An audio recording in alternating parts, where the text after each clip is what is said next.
स्वस्ति श्री गणेशाय नमः।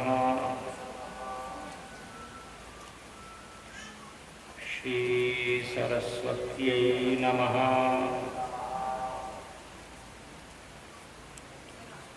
अस्मद्गुरुभ्यो नमः। परमगुरुभ्यो नमः। माता पितृचरणकमलेभ्यो नमः। परमहंसास्वादित चरणकमलचिन्मकरन्दाय भक्तजनमानसनिवासाय श्रीरामचन्द्राय नमः। श्रीमते हनुमते नमः। वन्दे विदेहतनया पदपुण्डरीकम्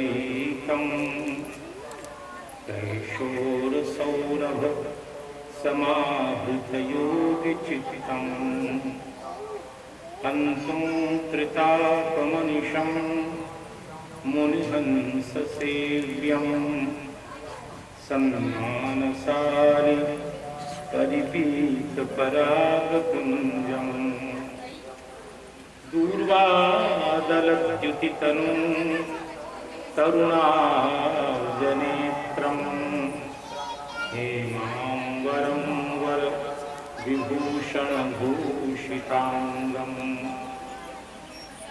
कन्दर्पकोटिकमणीय किशोरमूर्तिं पूर्तिं मनोरथभुवां भज जानकीशम्। यत्र यत्र रघुनाथकीर्तनं तत्र तत्र कृतमस्तकाञ्जलिं माम् अस्मदाचार्यपर्यन्तां वन्दे गुरुपरम्पराम्। वाञ्छाकल्पतरुभ्यश्च कृपा सिन्धुभ्यः च पतितानां पावनेभ्यो वैष्णवेभ्यो नमो नमः। सीताराम नाम रति पदरेख गति मति जिन्हें सदा संत राम रूप में लखाते हैं। जिन्हें सदा संत राम रूप में लखाते हैं। भक्त माल गाते संत देखी हर्षाते तन सेवा में लगाते जग जाल से छुड़ाते हैं। भाव को छिपाते तब भरी भरी आते भक्ति करके बताते प्रभु प्रेम छलकाते। वैष्णव को सिर ताज ऐसे ही हमारे गुरुदेव रेख टेक वारे जाकी कृपा कोर हरि नाम गुण गाते हैं। जाकी कृपा पाके हरि नाम गुण गाते हैं। श्री सीतारामचंद्र भगवान की। सीताराम सीताराम सीताराम सीताराम सीताराम सीताराम सीताराम। राधे श्याम राधे श्याम राधे श्याम राधे श्याम राधे श्याम राधे श्याम राधे श्याम राधे श्याम। सीताराम सीताराम सीताराम सीताराम सीताराम सीताराम सीताराम सीताराम राधे श्याम राधे श्याम राधे श्याम राधे श्याम राधे श्याम राधे श्याम राधे श्याम राधे श्याम सीताराम सीताराम सीताराम सीताराम सीताराम सीताराम सीताराम सीताराम श्री जानकी नाथ भगवान की, श्री राधा मुकुंद भगवान की, श्री उमा वल्लभ भगवान की, समस्त पूर्वाचार्यों की, श्री बाबा गोपाल दास जी महाराज की, श्री संत शिरोमणि श्री रामानुजदास जी महाराज की, सर्व संत वैष्णव भगवान की जय जय सीताराम। राघव भरत, ये पंक्ति दास ने ट्रेन में आते आते ये लाइन लिखी। जब मैं आ रहा था ठाकुर जी की कृपा से तो लगा कि बहुत मंगलाचरण करता हूँ, पूरा पुराना हो गया, थोड़ा नया होना है। तो कलम थी तो ये घिस करके जैसे ठाकुर जी चाहते थे वैसे बन गया। राघव भरत रिपु दमन लखन जुको, जगदम्बा सीता महारानी जुको दंडवत। राघव भरत रिपु दमन लखन जी को, जगदम्बा सिया महारानी जुको दंडवत। शेष भगवान संग सकल सखान शिव, दासन प्रधान हनुमान जी को दंडवत। दासन प्रधान हनुमान जी को दंडवत। स्वामी रामानंद जी को, स्वामी रामानंद जी को, मेरे महाराज जी को, चारों संप्रदाय के संतन को दंडवत। चारों संप्रदाय के संतन को दंडवत। आलोक परलोक में जागे उठे सोए सब, ज्ञानी ज्ञानी नागा निरवानी जी को दंडवत। ज्ञानी ध्यानी नागा निरवानी जी को दंडवत। चंचलता सगरी तड़के, चंचलता सगरी तड़के, फिर होई न रहो यह बात भली है। चंचलता सबही तड़के, फिर होई रहो यह बात भली है। राम सिया पद पंकज धूरी, सजीवन मूरी बिहार फली है। और हमें कुछ ज्ञान नहीं, और हमें कुछ ज्ञान नहीं, पर इतनी मेरी समझ भली है। इतनी मेरी समझ भली है। ठाकुर राम लला हमरे, ठाकुर राम लला हमरे, ठकुराइन श्री मिथिलेश लली है। ठाकुर राम लला हमरे, ठकुराइन श्री मिथिलेश लली है। श्री सीतारामचंद्र भगवान की। भक्त भक्ति भगवंत गुरु चतुर नाम बपुए, इनके पद बंधन किए नाशय विघ्न अनेक। मंगल आदि विचार रह वस्तु न और अनूप, हरिजन को यश गावते हरिजन मंगल रूप। श्री गुरु अग्रदेव आज्ञा दई, संतन को यश गाव, भवसागर के तरन को नाहिन और उपाय। सब संतन मिली निर्णय कियो, मति श्रुति पुराण इतिहास। भजवे को दोई सुघर, कह हरिदास। चार जुगन में भक्त जय, तिनके पद की धूरी।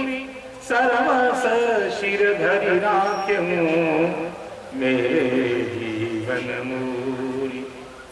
संत सभा झांकी नहीं, संत सभा झांकी नहीं, कियान हरि गुण गान। नारायण तुम कवन विधि, अब चाहत कल्याण। श्री जानकी नाथ भगवान की। भगवान श्री सीताराम जी महाराज की अपार करुणा एवं हमारे असंख्य पूर्व जन्मों के पुण्य प्राबल्य से हम सबों को मानव जीवन, भारतवर्ष एवं सनातन धर्म की प्राप्ति हुई है। ये एक एक लाभ अपने आप में अपूर्व है। भारतवर्ष में जन्म की प्राप्ति भगवान की कृपा का फल है। उसमें भी मानव जीवन मिल जाना भगवान की कृपा नंबर 2, और कृपा नंबर 3 पवित्र सनातन धर्म की छत्र छाया में हमको अपने जीवन बिताने का, संत महापुरुषों की छत्र छाया में जीने का, वेद शास्त्र पुराण स्मृति के आलोक में जीने का। भगवान शंकराचार्य, भगवान रामानुजाचार्य, भगवान रामानंदाचार्य, भगवान श्री वल्लभाचार्य, भगवान श्री निम्बारकाचार्य, भगवान श्री चैतन्य महाप्रभु, ऐसे ऐसे महामनुष्यों के का मार्ग निर्देशन प्राप्त करके उसके आधार पर जीने का सुअवसर मिला हुआ है। इसके बाद भी यदि हम धर्म विमुख होते हैं, इस जीवन में ही हम यदि भगवान को प्राप्त नहीं कर लेते, कदाचित नरक मिले तो यमदूत 2 डंडा ऊपर से और लगाएगा कि ईश्वर ने करुणा करके ऐसा अवसर दिया, उस अवसर का ऐसा दुरुपयोग, भगवान की कृपा का ऐसा अनादर, भगवान की अनुग्रह का ऐसा अपमान। इसीलिए प्राप्त समय का सदुपयोग करने के लिए हम सबों ने श्री भक्तमाल नामक पावन ग्रंथ का आश्रय लिया है और भक्त चरित्र को सामने रख करके एक एक भक्त की कथा तो कोई क्या कहे, भक्त के विषय में समझना, उनकी रहनी, उनकी सोचने की पद्धति, उनकी जीवनी बड़ी विचित्र होती है। समझ में नहीं आता है कि कौन भक्त किस रंग में है। कोई नामानुरागी, कोई भगवान की चरित्र से ही अनुराग करता है, कोई धाम की निष्ठा से। एक संत थे, वो अयोध्या छोड़कर कहीं नहीं जाते, कहीं नहीं जाते, अब कुछ नहीं करते, अयोध्या जी में पड़े रहेंगे। उनको विश्वास था कि धाम में रहेंगे और कभी न कभी प्रिया प्रियतम सरकार कृपा करेंगे, हमारा कल्याण होना ही होना। भगवत धाम का इतना उनको विश्वास था और इस पंक्ति का महाविश्वास कवनो जन्म अवध बसि जोई, राम परायण सो परि होई। अवध तजे तनु नहीं संसारा, इसका महाविश्वास। यहां तक एक बार भगवान ने उनकी परीक्षा ली। सरयू जी के उस तट पर जाकर के भगवान ने बुलाया, महाराज जी जरा इधर आइए। भगवान को भी कहा दिया, आपको मिलना हो तो आप इधर आ जाइए, हम नहीं जाएंगे। आपको मिलना हो तो आप आ जाइए, मेरी प्रतिज्ञा है, भगवान अवध धाम की सीमा नहीं छोड़ेंगे। धामनिष्ठा। वृंदावन में एक संत थे, वो कहे जो धाम भगवत धाम छुड़ाए उनको जूता मारो 4। भगवत धाम छुड़ाए बोलते थे अपनी मस्ती में।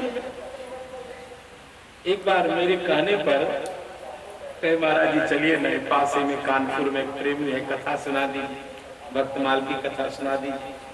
बहुत कहा, अब कहा, तब तैयार हो। पता नहीं अभी तक निष्ठा में थे, तैयार हो तो चलो। अब संत चल तो दिए, लेकिन जाएंगे कहाँ, इसका तो भगवान है मालिक है। किसी ने पूछा महाराज जी कहाँ जा रहे हैं, क्या ये नहीं बता सकता। ठाकुर जी का डब्बा है, जहाँ जाएंगे ले जाएंगे।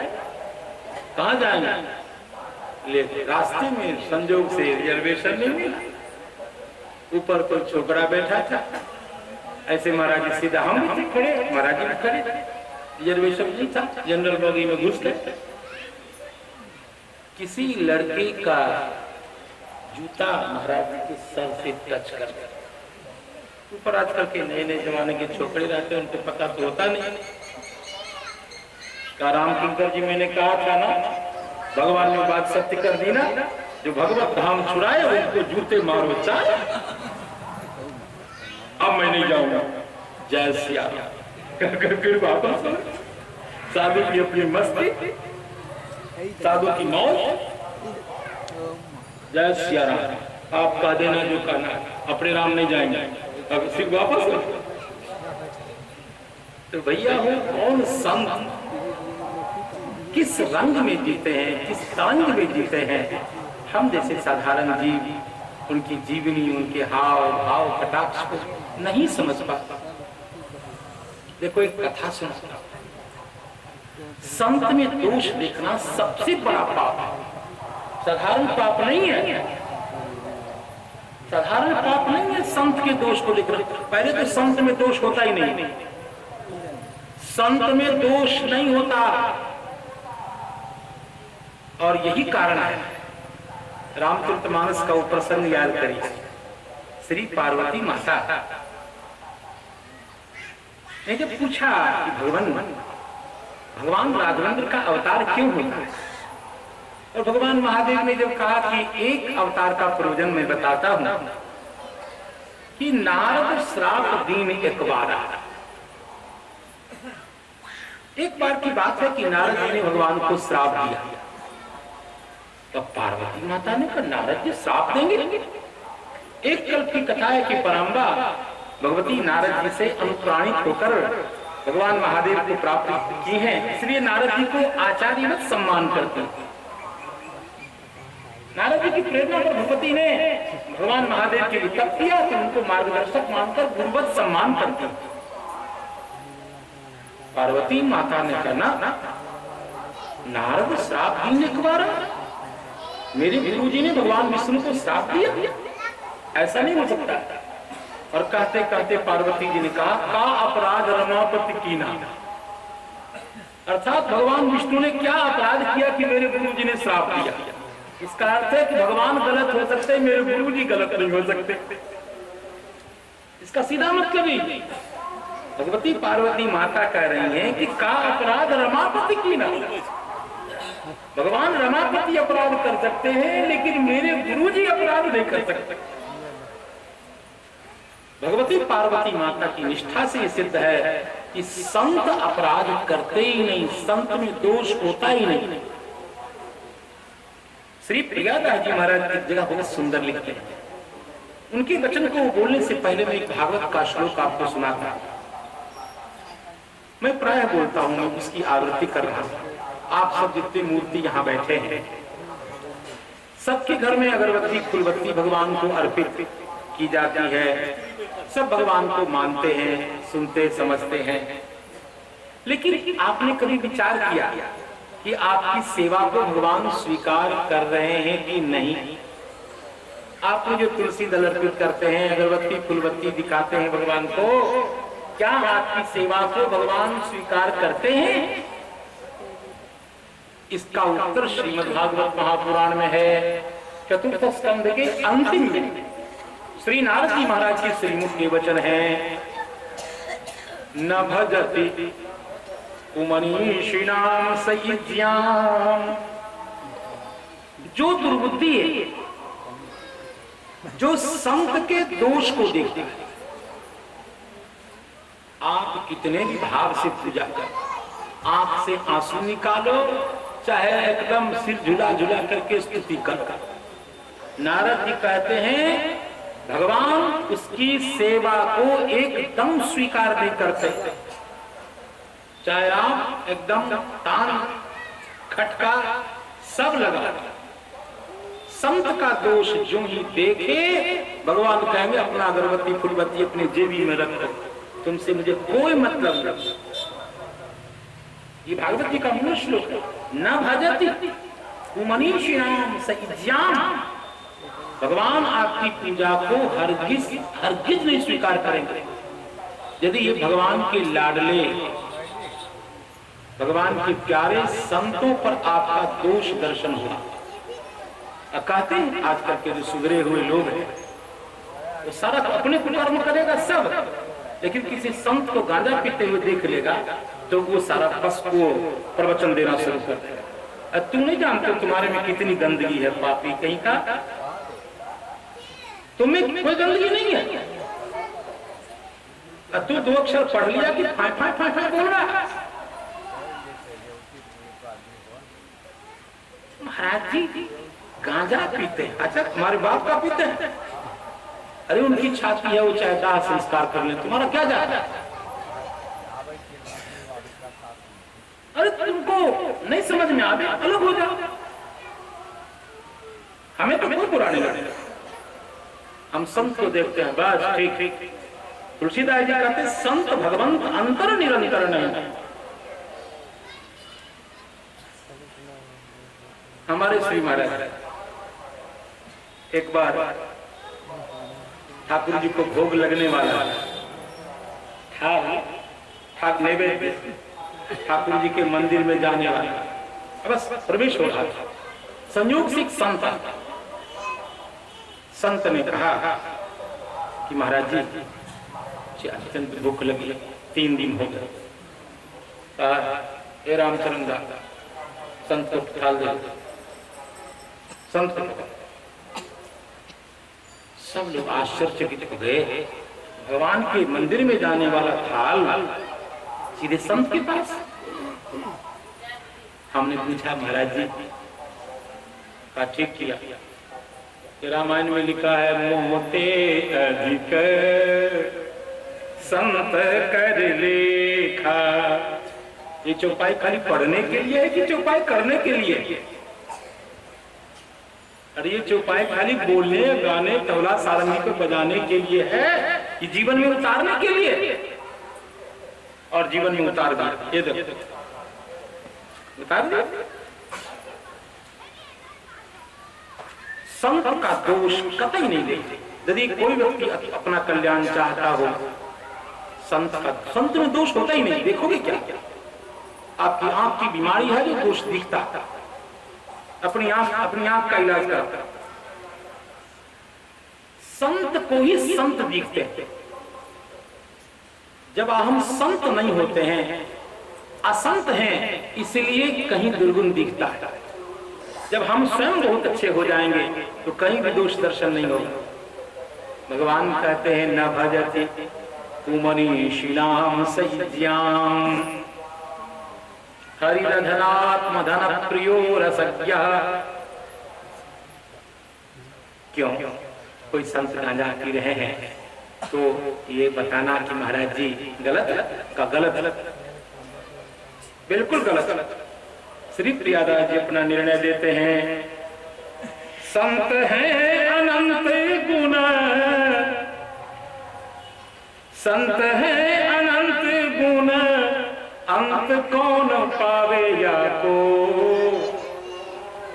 जाने रतिवंत को रीझे पहचानी के। कोई रतिमान व्यक्ति ही उनके स्वरूप को जानकर रीझता है। अवगुण नदी ठी परे, देखत ही नैन भरे। संत में दुर्दोष होता ही नहीं, और देखते ही संत स्वरूप को देख करके आंख में आंसू छलछला आते हैं। अहो भाग्य मेरा, आज भगवत स्वरूप संत का दर्शन हुआ। देखत ही नैन भरे, ढरे पग और उनके चरण की ओर झुको, पूरे प्रेम भर आन के। BA वाले बाबू साहब कहेंगे, महाराज जी ये तो अन्याय की बात, उनके दोष को बताना गलत है। अच्छा आप जगत गुरु हैं, नहीं आप दोष का विवेचन करें, आपको पूरे संसार को सुधारने का ठेका मिला हुआ। 2 अक्षर पढ़ाने, टिप टिप टिप टिप टिप। प्रियदास जी महाराज कहते हैं, जो पे कछु घटी क्रिया, देखियत उन मांझी। कोई कमी यदि उनमें दिखाई दे, एक तो देखना ही गलत है, कहीं आंख की बीमारी के कारण कोई कमी दिख रही है तो फिर मन को समाधान कैसे करावे? करीले विचार हरि ही की इच्छा जानी के। भगवान हरि की इच्छा है, भगवान किस जीव को कैसे रखना चाहते हैं, इस विषय में भगवान स्वतंत्र है। अरे महाराज आप विश्वास करिए न करिए, मैंने महाराज जी के मुख से सुना, कई संत हुए जिनको भगवान ने विवश किया, जाओ विवाह कर। श्री वल्लभाचार्य महाराज, वल्लभाचार्य का चरित्र वर्तमान में भगवान ने अनशन कर दिया आचार्य जी के लिए, जाइए विवाह करिए। कहा मैं नहीं करूंगा, भगवान अनशन कर दिया। दुनिया में ऐसा देखा कि विवाह करने के लिए ठाकुर जी अनशन कर बैठ जाए। अंतिम में वल्लभाचार्य ने कहा सरकार अनशन मत करिए, आदेश करिए, एक शर्त मेरी भी है, आप बेटा बनेंगे। भगवान ने कहा ठीक, आप विवाह करिए। महाराज कुछ पता नहीं लगता है कौन संत किस खेल में खेल रहे हैं। जो पे कछु घटी क्रिया, देखियत उन मांझे, करीले विचार हरि ही की इच्छा जानी के। भगवान कहते हैं गांजा पियो, क्यों माने हरि की इच्छा? अब सुनो, संसार में जो भगवान के भक्त हैं वही केवल सुंदर हैं, और जो भगवान के भक्त नहीं है वो सब राक्षस जैसे हैं, उनका मुंह तो बानर भालू के जैसा। सुंदर केवल भगवान के भक्त हैं, और जिनके जीवन में भक्ति की सुंदरता है, और भगवान के बालक हैं जो भगवान की भक्ति करते हैं, भगवान से प्रेम करते हैं, तो भक्ति की सुंदरता देखकर भगवान मुस्कुराते रहते हैं। और भगवान सोचते ही इतना सुंदर मेरा बउआ है, कहीं कोई नजर न लगा दे। विरक्त महात्मा संत साधु भगवान के खूब सुंदर पुत्र हैं, और भगवान भी डरते रहते हैं कि मेरे बउआ पे कोई नजर न लगा दे। तो जैसे बहुत सुंदर बालक होता है तो नजर के डर से माँ उसको काजल का गिठौना लगा देती है, ठीक वैसे भगवान चला करके अपनी इच्छा से अपने प्यारे प्यारे संतों को 1-2 दुर्गुण अपनी ओर से भगवान छोड़ देते हैं, ताकि संसार के लोग को वही देखे, संसार के लोगों की नजर उसी पर जाए, हमारा बउआ सुरक्षित रहे। प्रियदास जी महाराज कहते हैं, जैसे बालक सिंगारी के,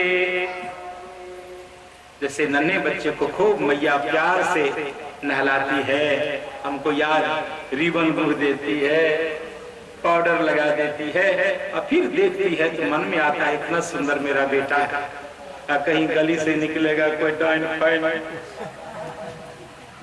जैसे माँ का हृदय धड़कता है, वैसे भगवान भी सोचते हैं कि मेरे प्रेम में पागल मेरा ये मेरे संत, मेरे प्यारे बेटे बाल गोपाल, यदि कहीं संसार में भटके और कोई नजर लगा दे तो भगवान अपनी ओर से चला करके, संत में दोष नहीं है, चला करके एक दो दुर्गुण छोड़ देते हैं स्वयं अपनी ओर से, ताकि संसार के लोगों की नजर उसी पर जाए। महाराज जी हरदम महिले से बतियाते हैं, कहते हैं महिले से हमें जाते हैं, हमरा हमें धकिया दिया जाता है। करिले विचार हरि की इच्छा जानी के, बालक सिंगारी के निहारी नेहवती माता, देत जो डिठौना कारो डिठवर मानी के। भैया हो, संत में कोई दोष नहीं होता। तुलसीदास जी महाराज कहते हैं, भगवान राघवेंद्र से नारद जी ने पूछा, भगवान आप संतों की महिमा गा सकते हैं? भगवान ने कहा मेरे सामर्थ्य की बात नहीं, संत की महिमा भगवान हरि नहीं गा सकते, हम आप क्या गाएंगे, हमारी क्या क्षमता। हमारे जो दुल्हा है वही जब हाथ जोड़ लिए, हमारे जो मालिक है वही कहते हैं हमारे बस की बात नहीं। सुनो मुनि साधु के गुण देते, कहीं न सकहीं सारद श्रुति ते। साधु में इतने गुण होते हैं क्योंकि उन गुणों का वर्णन सारद श्रुति भी निरूपण नहीं कर सकता। ये भगवान की श्रीमुख के वचन है। विधि हरि हरि कवि को विद्वानी, इस लाइन में भगवान हरि भी है। ये जो लाइन है ना, विधि ने ब्रह्मा जी, हरि ने भगवान विष्णु, हरि ने भगवान महादेव।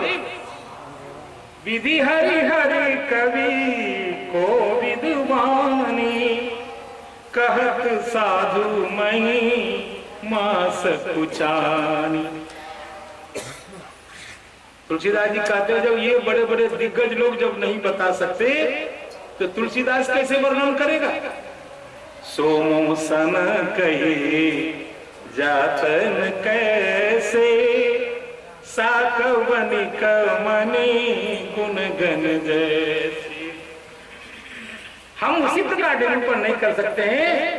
जो साग भाजी बेचता है वो पुखराज रत्न माणिक्य आदि बहुमूल्य रत्नों की कीमत क्या जाने। मैं बाल बच्चेदार आदमी हूं।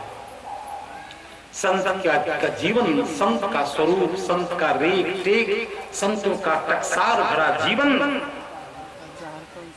आपकी सौभाग्य पर आप सब धन्य धन्य बनो। इधर एक महामंडलेश्वर विराजमान है, इधर एक महामंडलेश्वर विराजमान है। ये झांकी कर लो आप। ये भीषण कलिकाल आ रहा है। अब बाबा गोपाल दास जी कैसे मिलेंगे आपको। गोपाल दास जी का जो दर्शन हो रहा है हमारे श्री महाराज जी का, बस अब भगवान ने साधु वाली फैक्ट्री बंद कर दी, स्विच ऑफ। अब लंगड़ा लूला सबका विवाह हो ही जाता है। बड़े बड़े स्थान ऐसे खाली हैं और वहां सब बाल बच्चेदार, बड़े बड़े पढ़े लिखे, बिल्कुल क्रिचदार कुर्ता वाले लोग बस मैनेजमेंट बना बना करके इतने रुपए की मिश्री इतने रुपए की अगरबत्ती भगवान की संपत्ति है। और ये मैनेजमेंट वाले, मैं गया हूं कई गांव का नाम नहीं बोलूंगा, अपमान हो जाएगा गांव का। बहुत बढ़िया बिल्कुल कमेटी बनी हुई, गांव के सुधरे हुए लोग आइए बीए एमए वाले तो बढ़िया सेविंग क्रीम वाली करा करके आए बैठे। और फिर इनका काम क्या था कि भगवान की पूजा कैसे हो। ऐसा है 15 रुपए की अगरबत्ती से एक महीने काम चल जाना चाहिए मेरे विचार से। का आधा किलो किसी तो ठीक है मिश्री, देखो पुजारी जी चूर कर दे रहा है, इतना इतना रोज भोग लगाना, अरे दरिद्र कहीं का। ऐसे ऐसे लोग मैंने देखा है। क्यों हुआ? अब स्थानों में संत का दर्शन नहीं हो रहा। हमने अपने बच्चे को फारसी पढ़ाना शुरू कर दी, भले आपको गरिया कोई बात नहीं, वो तो सुख मिल रहा है, इसमें आपका कोई दोष नहीं। जैसी विद्या पढ़ाए वैसी पूजा कर रहा। यदि गीता भागवत रामायण पढ़ाते तो आपके मरने पर भी कम से कम श्लोक तो 2 श्लोक तो पढ़ता। लेकिन नहीं, आप IAS ऑफिसर बनाएंगे, वह थाईलैंड में रहेगा, मरेंगे तो क्या होगा भगवान ने जाने। बड़ी विचित्र स्थिति। अपने बच्चों को संस्कार देना हमने छोड़ दिया। साधु बनने की प्रेरणा तो कौन दे? देखो साधु हमारे आपके बनाने से कोई नहीं बनता, भगवान ही साधु बना करके भेजते हैं। साधु बनता नहीं है कोई, साधु होता ही है। बनाने से कोई साधु नहीं बनता, भगवान ही पहले से वैसा मसाला दे करके भेजते हैं। इनके पीछे पुण्य का पहाड़ है।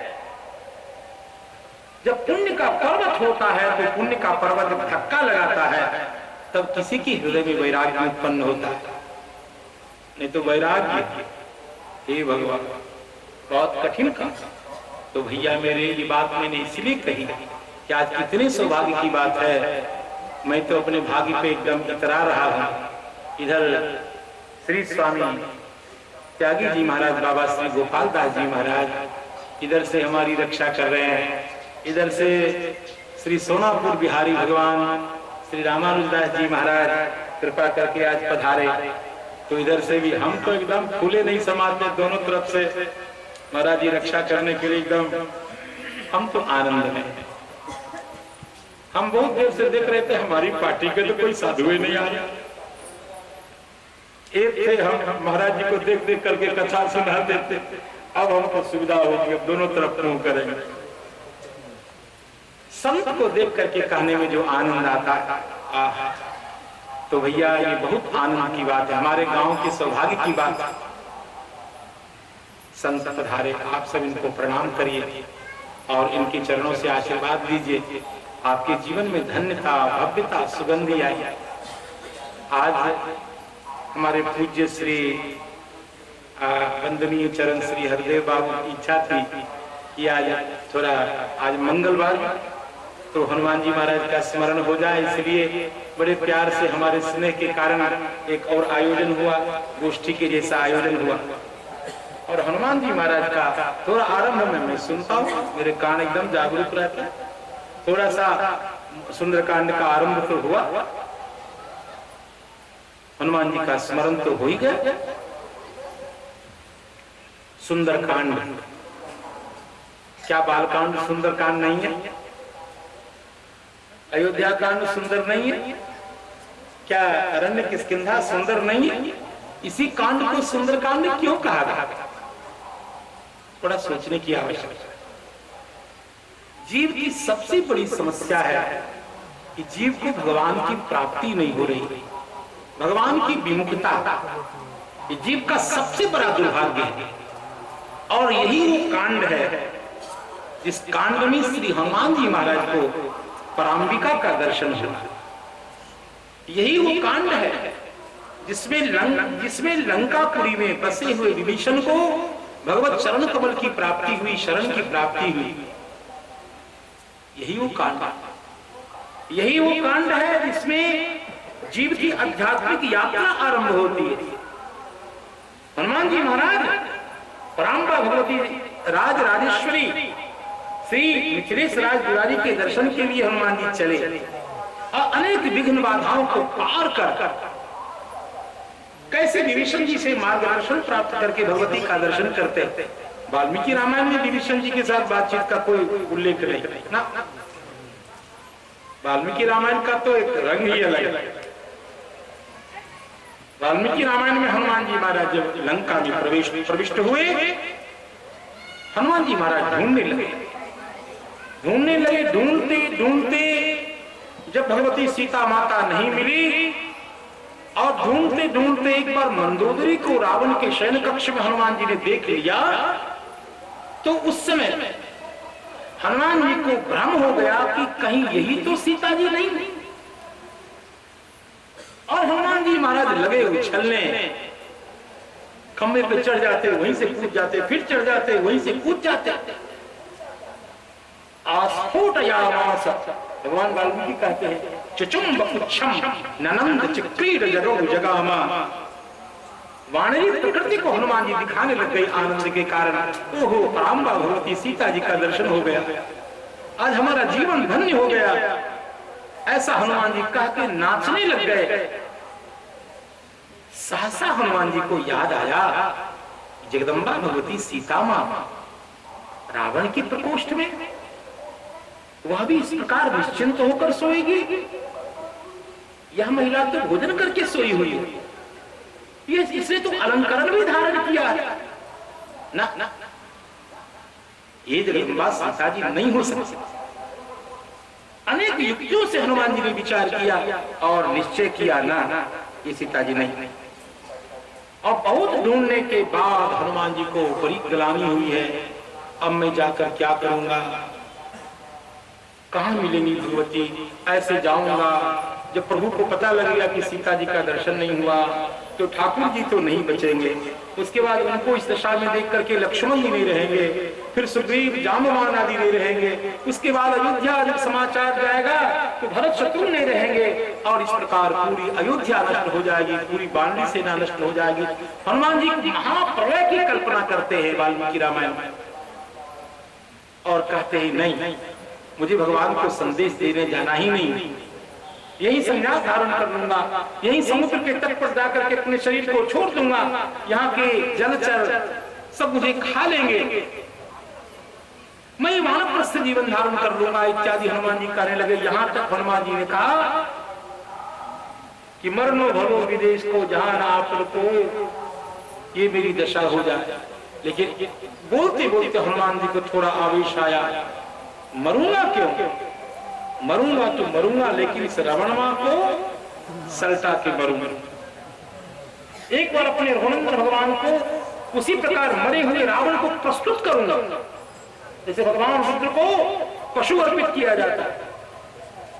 रामायोग हरिष्यामि पशु पशुपते रिव, भगवान वाल्मीकि कहते हैं। फिर मन में सोचा एक बार और ढूंढना चाहिए, और तब हनुमान जी महाराज ने जो स्तुति की है भगवान सीताराम जी की, जो सनातन धर्मावलंबियों के कंठ का अलंकरण है, नमोस्तु रामाय सलक्ष्मणाय दिव्यै च तस्यै जनकात्मजायै, नमोस्तु रुद्रेन्द्र यमानिलेभ्यो, नमोस्तु चंद्रार्कमरुद्गणोद्गणेभ्यः। सभी देवता ऋषियों को हनुमान जी ने प्रणाम किया, सबसे सिद्धि की कामना की। और उसके बाद हनुमान जी एक ही छलांग लगाए कि प्रमदावन में हम हनुमान जी आ गया। अशोक वाटिका नहीं, अशोक वाटिका नाम की सृष्टि तो गोस्वामी जी की, उस वन का नाम है प्रमदावन, जिसका विध्वंस हनुमान जी ने किया। और शिंशपा वृक्ष के मूल में पराम्बा का दर्शन हुआ। विभीषण जी का प्रसंग वाल्मीकि रामायण में वहां है ही नहीं। तो इस कांड का नाम सुंदर कांड इसीलिए है कि भगवान की प्राप्ति होने के बाद भी यदि भगवान के प्रेम की प्राप्ति नहीं हुई, भगवान की अविचल भक्ति की प्राप्ति नहीं हुई, तो प्राप्ति अधूरी मानी जाती। अच्छा कल्पना करो, भगवान हमारे सामने प्रकट हो गए, 2 मिनट 3 मिनट भगवान दर्शन लेंगे और फिर भगवान अंतर्हित हो जाएंगे, फिर हमारे पास पूंजी क्या रह जाएगी। हमारे पास क्या बचेगा? हमारे पास बचेगा भगवान की भक्ति बचेगी, उनका नाम, उनका रूप, उनका ध्यान, उनका चिंतन।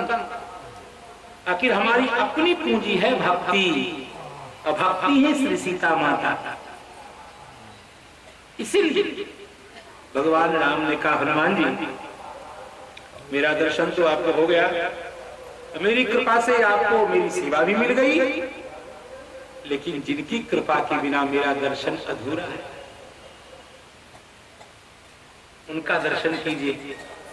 भगवान राम ने कहा, सुनिए हनुमान जी, सनातन धर्म की प्रक्रिया है कि भगवान मिलते हैं गुरु की कृपा के बाद, और मैं एक ऐसा भगवान निकला कि गुरु कृपा के बिना में आपको मिल गए।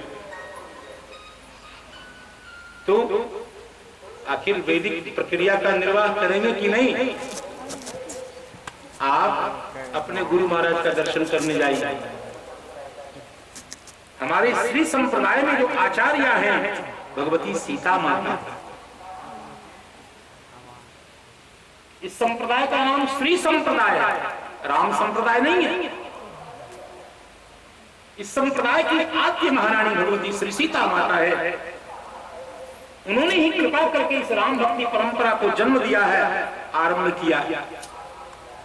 इसलिए भगवान राम ने कहा, हनुमान जी मैं तो आपको मुफ्त में मिल गया, लेकिन प्रक्रिया ये है कि पहले गुरु महाराज को दंडवत करके आइए,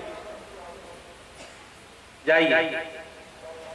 और जब हनुमान जी को पराम्बा भगवती सीता माता मिली, तो हनुमान जी के मुख से निकला, अब कृत कृत्य मां, अब मैं कृत्य हो गया। तात्पर्य क्या है? शास्त्र में जो भगवान को प्राप्त करने की जो प्रक्रिया है, वो प्रक्रिया अब पूरी हो गई। अब ठाकुर जी नहीं कह सकते कि गुरु महाराज से कृपा लेके आए, गुरु महाराज तो चला पहलवान। अब पराम्बा का आशीर्वाद मिल गया, हनुमान जी एकदम बमबमाए हुए भगवान के पास आ गए। एक बात और, हनुमान जी को भगवान राघवेंद्र ने लंका क्यों भेजी? देखो, ऋष्यमुख पर्वत पर सीताराम नहीं प्रश्रवण गिरी पर, जिसको हिंदी में लोगों ने बाद में प्रवर्षण पर्वत लिख दिया, उसका मूल नाम है प्रश्रवण गिरी, संस्कृत में वाल्मीकि रामायण में। तो जब सुग्रीव को भगवान ने राज्य दे दिया और भगवान ने कहा, देखो 4 महीने की आप लोगों की छुट्टी, वर्षा ऋतु आ गई है, सब जगह नदी नाले सब भर गए हैं, सीता जी को अन्वेषण वाली जो हमारी योजना है उसको 4 महीने के लिए हम लोग अब करते हैं। जब रास्ता आदि साफ हो जाएगा, जब ढूंढने की स्थिति बनेगी, तब फिर अन्वेषण का काम आरंभ करेंगे। सुग्रीव को राज दे दिया, भगवान ने कहा मस्ती करो 4 महीने तक, ठाट करो। क्योंकि भगवान राम और भगवान लक्ष्मण अभी तपस्वी स्वरूप में हैं, भगवान ने कहा मुझे विलासी लोगों के साथ नहीं रहना, मैं तो रहूंगा पहाड़ पर एकांत में। और दोनों सरकार भगवान राम और भगवान लक्ष्मण प्रश्रवण गिरी पर निवास करते हैं। लेकिन जब पूर्ण चंद्र का भगवान दर्शन करते हैं, तो श्री सीता जी के मुख कमल की याद आ जाती है। भगवान के सुंदर कमल नयन अश्रु से पूरित हो जाता है। जानकी कि भगवान मूर्छित हो जाता है। हनुमान जी महाराज आते हैं भगवान की सेवा में। हनुमान जी तो विरक्त महात्मा, विरक्त साधु, इनको घर गृहस्थी से तो कोई मतलब नहीं।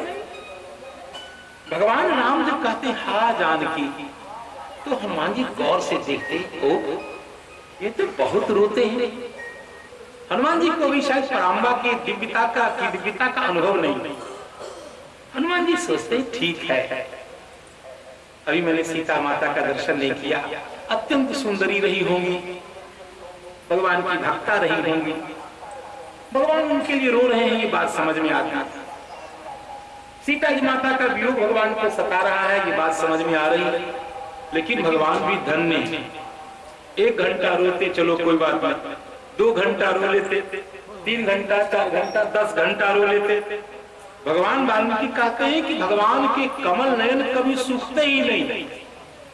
हनुमान जी सोचते विलक्षण भगवान कैसे सीता जी हैं, जो भगवान रोते ही रहते हैं रात दिन उनके वियोग में।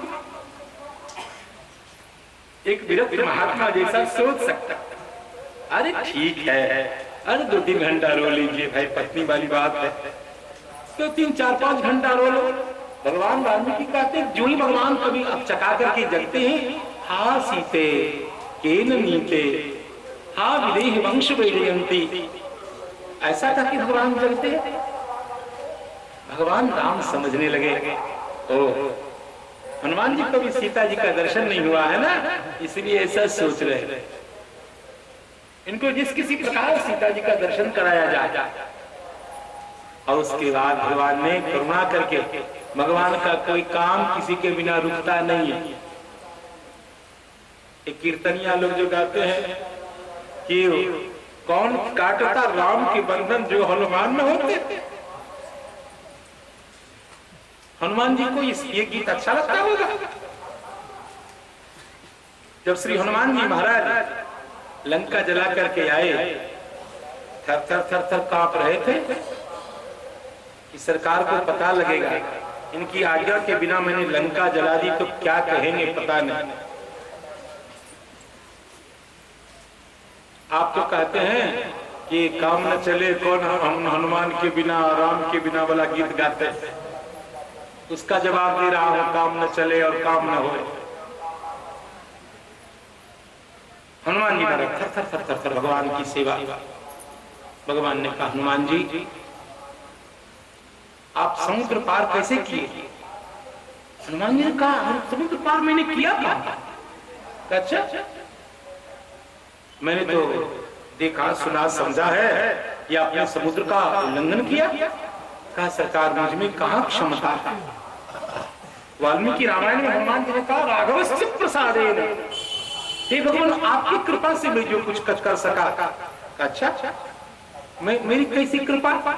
कहा, भगवान कुछ नहीं, आपने जो मुद्रिका दी थी ना, बस उसी मुद्रिका को मैंने कस के पकड़ कर, और वो मुद्रिका बस उछल करके हमको उस पार कर दी, तो मैं ऊपर चला, उस पार चला गया। भगवान बहुत मुस्कुराए। और उधर से कैसे आए? तो कहा, माता जी ने जो चूड़ामणि दी, बस चूड़ामणि को पकड़ के हम इस पर आ गए। भगवान ने कहा, इसका मतलब कुछ नहीं किया। हनुमान जी ने कहा, सरकार मैंने तो कुछ नहीं किया, जो कुछ भी हुआ वो आपकी कृपा से हुआ। भगवान ने कहा कि मैंने सुना है कि आपने लंका जला दी। अब हनुमान जी सोचे, अब फंसे। हनुमान जी ने कहा, सरकार मैंने लंका नहीं जलाई, ना ना, पराम्बा भगवती राजराजेश्वरी श्री सीता माता का जो विरह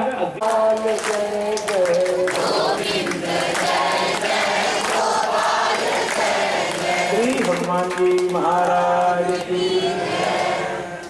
भगवान राघवेंद्र को लगा कि हनुमान जी को उनका दर्शन कराना चाहिए, और भगवान ने ऐसी संकल्पना की। हनुमान जी महाराज पहुंचे पराम्बा भगवती सीता जी का दर्शन करने के लिए। जीवन में पहली बार हनुमान जी ने जो ही सीता जी का दर्शन किया, वाल्मीकि रामायण में लिखा है, हनुमान जी के मुख से एक ही श्लोक निकला, दुर्लभम कृतवान राम दुष्करम कृतवान राम। भगवान ने इतना कठिन काम किया है, दुष्कर काम किया है, ऐसी अपनी धर्म पत्नी को छोड़कर राम जी जीवित कैसे हैं, ऐसी प्राण वल्लभा को छोड़कर भगवान जीवित कैसे हैं, हनुमान जी ने कहा। तो भैया पराशक्ति का, आदि शक्ति का, परम भक्ति का, हमारी श्री संप्रदाय की आचार्य का दर्शन भगवान कराना चाहते थे हनुमान जी को, और इसीलिए भगवान राम ने हनुमान जी को भेजा। तो जिस कांड में पराभक्ति की प्राप्ति हो, जिस कांड में भक्ति की सारी प्रक्रिया वर्णित हो, उससे बढ़िया कांड और कौन हो सकता है। इसलिए बहुत विचार करके गोस्वामी जी महाराज ने नहीं, भगवान वाल्मीकि ने ही इस कांड का नाम सुंदर कांड रखा है। अरे सुंदरी सुंदरी सीता, सुंदरी सुंदर उड़ान, सुंदरी सुंदरी सीता, सुंदरी किन्न सुंदरम। सुंदर कांड, बहुत सुख मिला। आप लोगों ने बड़े प्यार से, बड़े स्नेह से, मेरी सम्मान की दृष्टि से ही भले आपने सुंदरकांड के कतिपय दोहों का पारायण किया, हनुमान जी को प्रसन्न किया। और हनुमान जी की प्रसन्नता यानी भक्तवर की प्रसन्नता, इसके बाद किसी की प्रसन्नता अलग से कोई जरूरी नहीं रह जाती। ठीक है ना? विनय पत्रिका का वो वचन याद करिए, जाकी गति है हनुमान की, ताकि पैज फूली आई, यह रेखा कुलिश पठान की। तापुर सानुकूल गिरिजाहर लखन राम अनुजान की, तुलसी कपि की कृपा विलोकन खान सकल कल्याण की। हनुमान जी महाराज की कृपामयी दृष्टि जिसको प्राप्त हो जाए, उस पर 5 देवता 4 देवता अपने आप बिना इच्छा के प्रसन्न हो जाते हैं। सानुकूल गिरिजा हर लखन राम और जानकी, 5 देवता अपने आप ही प्रसन्न हो जाते हैं। कब?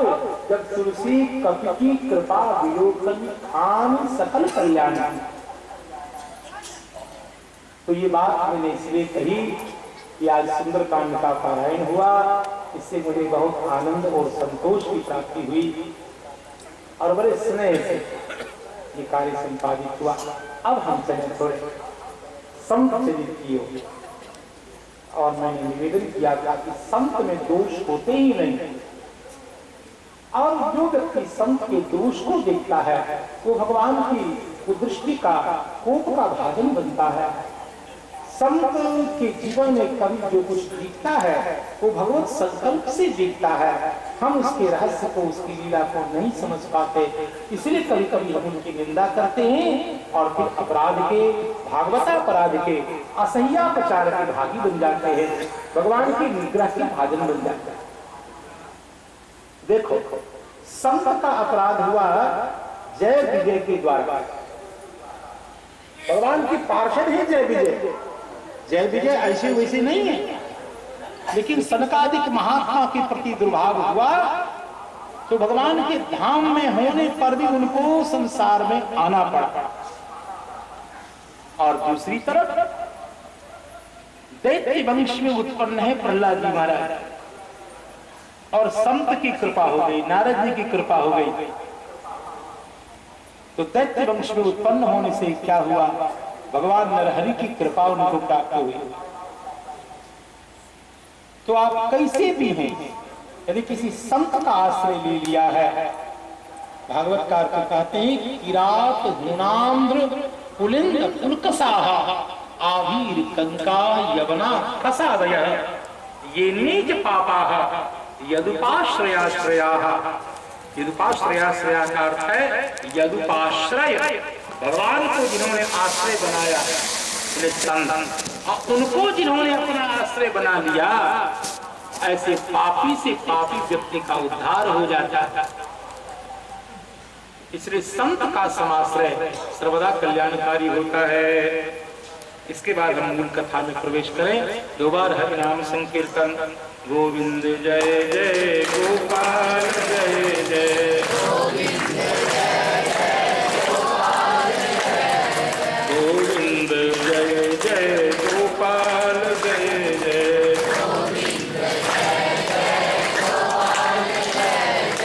गोविंद जय जय गोपाल जय जय, गोविंद जय जय गोपाल जय जय, गोविंद जय जय गोपाल जय जय,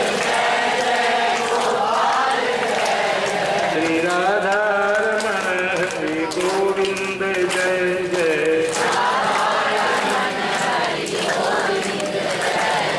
राधा रमण हरि गोविंद जय जय, श्री राम कृष्ण भगवान की।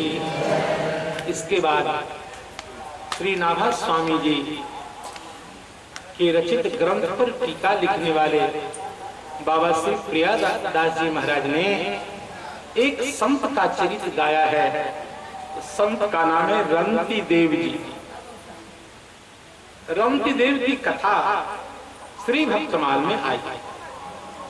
ये चंद्रवंशी राजा है। जिस वंश में भगवान नंदनंदन प्रकट हुए, उसी वंश के पुण्यात्मा राजा जिनका नाम रंती देव। धर्म का आचरण करते थे, समय से वैराग्य हो गया, घर गृहस्थी का परित्याग करके और जंगल में आकाश वृत्ति को स्वीकार कर लिया। किसी से कुछ लेना नहीं, क्षत्रिय है, राजर्षि है, ऐसे भी याचना नहीं करते, सकल संग्रह वृत्ति का परित्याग कर दिया। देखो, मैं कहने का अधिकारी तो नहीं हूं, मैं तो गृहस्थ हूं और विरक्त महात्मा विद्यमान है। हमारे महाराज जी कहते हैं 100 अनर्थ का मूल है 1 रुपया रोग। साधु हो ये संग्रह करे, मिटे न मन का खोट। आज हम दिल्ली में नौकरी करते हैं, इससे एक बात तो प्रमाणित है कि भगवान पर मेरा विश्वास नहीं है। यदि भगवान पर विश्वास होता तो दिल्ली सरकार बड़ी, केंद्र सरकार बड़ी है कि राम जी बड़े? यदि भगवान पर विश्वास होता मेरा, क्यों मैं सरकार की नौकरी करता? एक बात तो प्रमाणित है, विरक्त महात्माओं की यही विशेषता होती है, भगवान के सहारे। ठाकुर जी चाहे तो जैसा रखना चाहे रखे। तो संतों के जीवन में जो विश्वास है, भगवान के आश्रय रहने का विश्वास, वो विश्वास मेरे पास नहीं है। भगवान पर विश्वास नहीं किया, सरकार पर विश्वास किया। इसका अर्थ है सही में हम भक्त नहीं। और मुझे याद आ गया, ये बात अपने आप कथा बाप कथा में नहीं करनी चाहिए। हमारे श्री महाराज पहले रिफाइनरी में नौकरी करते थे, ग्रंथ पढ़े, कार्य भगवान का भक्त तो भगवान के आश्रय में रहता है।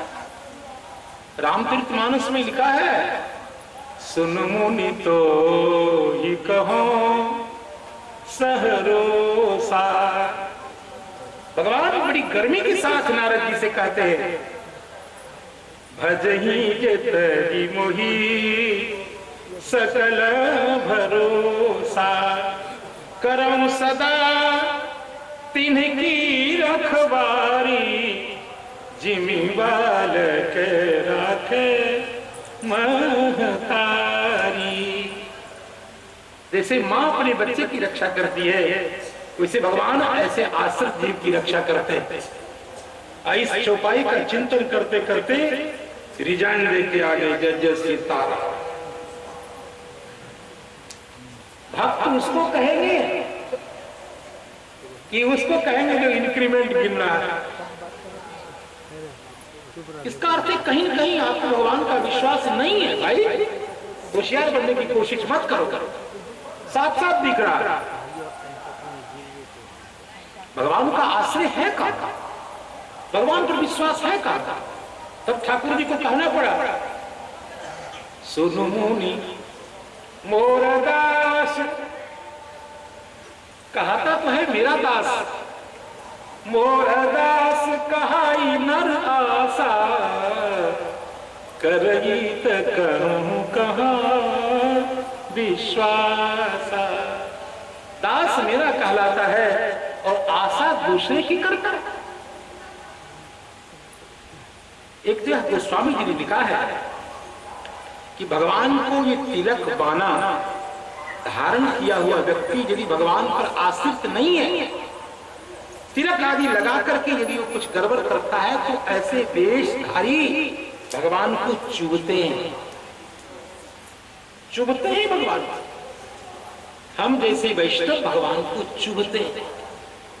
हमारा जीवन वैष्णव जैसा नहीं है, लेकिन संसार के लोग तो वैष्णव समझते ही हैं। कैसा होना चाहिए वैष्णव को? पूर्ण भगवदाश्रित, जैसा कि रंतिदेव महाराज पूर्ण भगवान का आश्रय स्वीकार करके जन्मे वन में रहने लग गए। अहो रंति देव नृप संत दुष्यंत वंश, अति ही प्रशंस सो आकाश वृत्ति लई है। आकाश वृत्ति स्वीकार कर ली आकाश वृष्टि का क्या मतलब? भगवान की इच्छा से जो कुछ मिल जाए, अपनी ओर से कोई प्रयास नहीं करना है। प्रेम से कोई आ जाए मना नहीं, अपनी ओर से कोई आयास नहीं। नीतिवादी लोग कह सकते हैं नहीं सुप्तस्य सिंहस्य प्रविशन्ति मुखे मृगा। सिंह कई मुंह फैला करके ऐसे कर दे और सोचे कि अपने आप हरिण मृग आदि अपने आप मुंह में आ जाएगा तो आ जाएगा। पुरुषार्थी लोग यही उदाहरण देते हैं, जरूर आ जाएगा, जरूर आएगा। इस ठाकुर जी ने गीता में ये वचन दिया, अनन्या चिंतयन्तो माम ये जना पर्युपासते तेषां नित्याभियुक्तानां योगक्षेमं वहाम्यहम्। वो भगवान कहीं गए नहीं है, उनको याद आ, सर्वदा जागरूक है भक्त की रक्षा के लिए। भोजनाच्छादने चिंतां वृथा कुर्वन्ति वैष्णवाः यो वै विश्वम्भरः देवस्य किन्नाशानुपृच्छते। भोजनाच्छादन की चिंता वैष्णव को कभी नहीं करनी चाहिए। जो भगवान विश्वम्भर हैं कि अपने दास को भूल जाएंगे?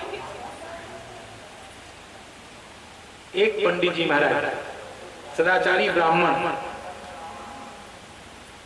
उनको नौकरी नहीं लगी, बड़े विद्वान थे लेकिन। तो मैंने कहा कि पंडित जी महाराज आप ऐसे विद्वान हैं, आपको सरकारी नौकरी लगनी चाहिए थी।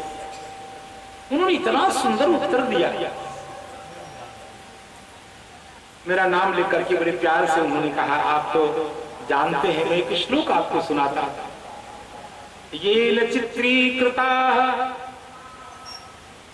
येन श्वेतीकृता हंसाः, जिस भगवान ने हंस को श्वेत बनाया है, ये न शुकाश्च हरितीकृता, और जिसने सुग्गे को तोते को हरा बनाया है, मयूराश्चित्रिता ये न, जिसने मयूर को अलग अलग डिजाइन से सजाया है, वो भगवान मेरी चिंता करेंगे। उनको पता है, आप टेंशन मत लीजिए, भगवान के आश्रय से रहना चाहिए। वैसे रणदेव महाराज आकाश वृत्ति लेकर के जी रहे हैं जंगल में। एक बार क्या हुआ कि 49 दिनों तक का अकाल पड़ने से उनको 48-49 दिनों तक भूखा रहना पड़ा। अनावृष्टि होने के कारण, दुर्भिक्ष होने के कारण कहीं से उनको कुछ खाने पीने को नहीं मिला रणदेव महाराज को। जब किसी भूखे को देखते तो सद्य अपने पास जो कुछ होता वो दे देते। प्रियदास जी कहते हैं, भूखे को न देखी सके आवे सो उठाई देत, नेति नहीं करे भूखे देह छीन भई है। किसी भूखे को देख नहीं सकते थे, स्वयं निराहार रहते थे। धीरे धीरे दुबले हो गए रणदेव जी महाराज। 40 दिन 40 दिन पाछे जल अन्न आयो। 48 दिन के बाद किसी ने थोड़ी खीर, कुछ फल, अन्न और जल ला करके उनको दिया। बस उसी समय थोड़ी देर में एक ब्राह्मण देवता का महाराज, मुझे बहुत जोर से भूख लगी है, दुर्भिक्ष की स्थिति है, अकाल की स्थिति है, मुझे कुछ दे दीजिए। ब्राह्मण देवता को खीर, फल, जल आदि अर्पित किया। दियो विप्र। और फिर एक शूद्र उपस्थित हुआ, बड़ी दयालु थे, उसकी दशा को देख करके उसको भी जो बचा हुआ था दे दिया। कुछ अपने लिए रखे हुए थे उसको भी दे दिए। उसके बाद एक श्वान आया, कसाई उपस्थित हुआ। एक गिलास जल शेष है, केवल एक गिलास पानी बचा हुआ। पानी भी नहीं लेते थे हमारे, पानी था ही नहीं। एक गिलास जल जब बचा तो कसाई उपस्थित हुआ। उसने कहा, हमें यदि जल नहीं मिलेगा तो मेरे प्राण निकल जाए। तो एक गिलास जल जो बचा था वह उसको दे दिया। स्वयं ऐसे रह गया। उनकी इस भावना पर भगवान इतने प्रसन्न हुए, भगवान प्रत्यक्ष प्रकट हुए। भगवान ने कहा मुझसे वर मांग लीजिए। रंती देव जी ने कहा रहने दीजिए, रहने दीजिए, अपना वर अपने पास ही रखिए। रंतदेव महाराज ने कहा अपना वरदान अपने पास रखिए। कहा क्यों? आपको मुझसे कुछ वर सिखाई? कहा मुझे यदि आप वर देना चाहते हैं तो मुझे यह वर दीजिए कि मैं प्रत्येक दुखी जीवात्मा के हृदय में प्रवेश करूं। रंतदेव महाराज ने कहा मैं प्रत्येक दुखी जीवात्मा के हृदय में प्रवेश करूं। भगवान ने कहा वहां तो मैं बैठा हूं, पहले से बैठा हूं। प्रत्येक जीवात्मा के हृदय में परमात्मा के रूप में मैं अंतर्यामी के रूप में विराजमान हूं। रंती देव ने कहा आपकी तरह नहीं बैठेंगे।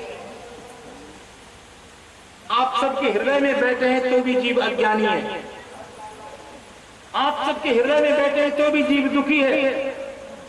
आपके बैठने से क्या हुआ? तुलसीदास जी ने व्यंग किया, अस प्रभु हृदय अक्षतय विकारी, सकल जीव जगदीन दुखारी। अंतर्यामी होकर भगवान सबके हृदय में विराजमान है तो भी जीव अज्ञानी है, दुखी है। रंतदेव जी ने कहा आप सबके हृदय में बैठे हैं भगवान, तो जीवात्मा का क्या कल्याण कर रहे हैं? भगवान ने मुस्कुरा करके कहा ठीक है, आप जब हृदय में बैठ जाएंगे तो आप क्या करेंगे? तो रंतिदेव जी ने कहा आरतिम प्रपद्ये, सबके हिस्से का दुख मैं भोगूंगा और उनको अपने हिस्से का सुख भोगाऊंगा। भगवान की आंखें भर आई, कहा वाह वाह, इसको भक्त कहते हैं। वैष्णव जन तो तेने कही गे जय, पीर पराई जान रे,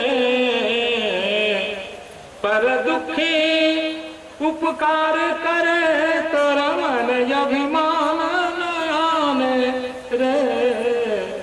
वैष्णव जन तो, इसको वैष्णव कहते हैं। संसार के किसी दुखी व्यक्ति को देखकर जिसके हृदय में करुणा कल्लोल लवेरित हो जाए, तरंगायित हो जाए, उसको वैष्णव कहते हैं। श्रीमद् भगवद गीता में इसी को पंडित कहा गया, इसी को विद्वान कहा गया, इसी को योगी कहा गया।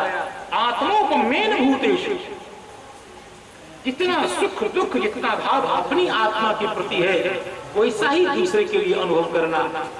सयोगी परमो मतः, भगवान नंदन कहते हैं वह परम योगी है। विद्या विनय संपन्ने ब्राह्मणे गविहस्तिनी, शुनि चैव स्वपाके च पंडिता समदर्शिनः। पंडित लोग सर्वत्र भगवत भाव का दर्शन करते हैं।